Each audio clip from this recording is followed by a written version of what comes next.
बच्चों, let's see this question. The question says, write and explain all the fundamental rights in detail. जितने भी fundamental rights हमें दिए गए हैं उनको हमें डिटेल में एक्सप्लेन करना है और बताना है। तो पहले तो हमारे कॉन्स्टिट्यूशन में कितने हैं, तो टोटल 6 राइट्स है, उनको हम एक एक करके एक्सप्लेन करते हैं। First one is right to equality. Equality का मतलब क्या हो गया? तो पहला तो सब लॉ के सामने इक्वल हो।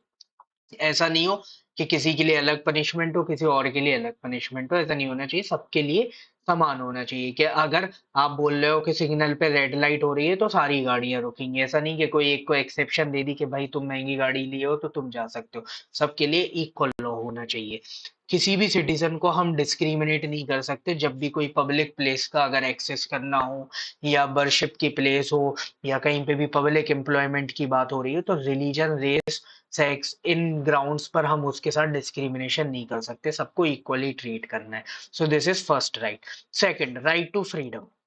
फ्रीडम में क्या बोला गया कि आपको बोलने का अधिकार है, आपको अपने आप को एक्सप्रेस करने का अधिकार है। ठीक है, मतलब जैसे अगर गवर्नमेंट कोई गलत डिसीजन ले रही है तो आप प्रोटेस्ट करो ना, गवर्नमेंट के खिलाफ बोलो। आपको बोलने का अधिकार यहाँ पे दिया हुआ है। न्यूज़पेपर वाले यही करते हैं कि गवर्नमेंट के अगेंस्ट में भी लिखते हैं, फेवर में भी लिखते हैं। क्यों? क्योंकि उनको बोलने का अधिकार दिया हुआ है। बहुत सारे लोग ब्लॉग्स लिखते हैं, है ना? तो ये क्यों कर रहे हैं? क्योंकि फ्रीडम ऑफ स्पीच और एक्सप्रेशन है। आप एसोसिएशंस भी बना सकते हो, आप पॉलिटिकल पार्टीज बनाओ। जैसे अगर आपको नहीं लग रहा है कि रूलिंग पार्टी अच्छा काम कर रही है या अपोजिशन अच्छे तरीके से काम नहीं कर रहे, तो आप अपनी खुद की पार्टी बना लो।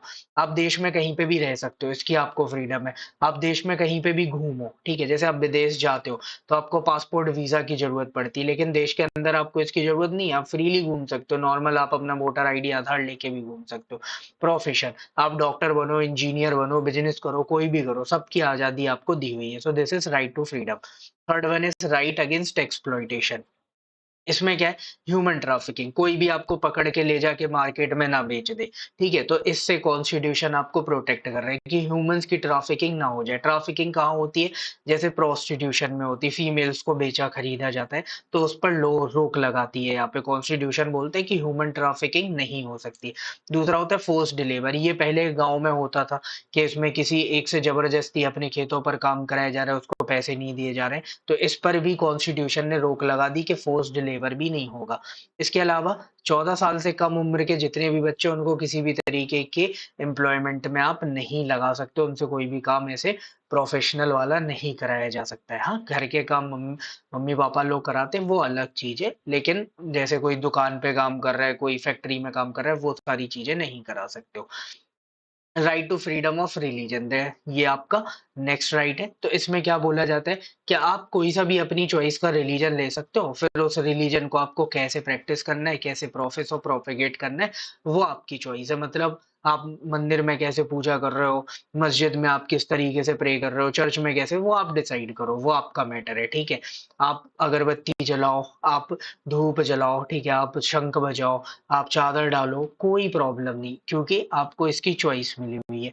आप अपने रिलीजियस जो टेक्स्ट हैं उनको किसी को सुनाओ, ठीक है, कहीं पे आप सत्संग लगाओ, उसकी भी कोई दिक्कत नहीं है। आपने परमिशन ले रखी है, आप करो।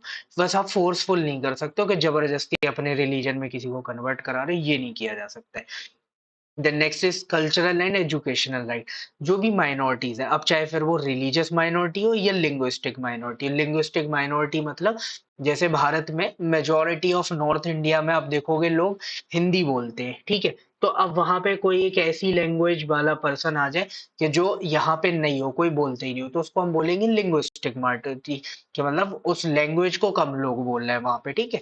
तो अगर लिंग्विस्टिक माइनॉरिटी है, रिलीजियस माइनॉरिटी है, वो अपने एजुकेशनल इंस्टीट्यूशन बना सकते हैं। क्यों बना सकते हैं? क्योंकि उनका जो कल्चर है, तो वो आगे की जनरेशन्स को बता सकते हैं क्या, किस तरीके से वो अपनी चीज जो कल्चर है उसको प्रिजर्व करके रखें या कैसे उसको आगे बढ़ाएं। तो उसके लिए वो ये एजुकेशनल इंस्टीट्यूशंस वगैरह सेटअप कर सकते हैं।